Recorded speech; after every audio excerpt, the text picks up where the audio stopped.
Just wanted to talk real quick about the chiropractor. The chiropractor is a really good way to help your body recover, especially if you work out.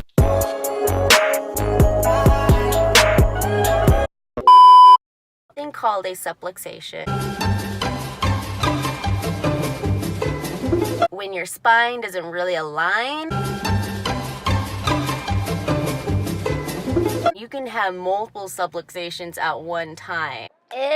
So make sure you're going to the chiropractor, especially if you work out. It will help align the spine, keep the blood flowing, avoid injury, and keep you healthy.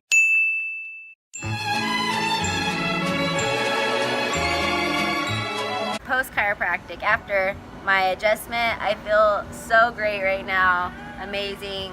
Ready to go bust out now, work out. Cool.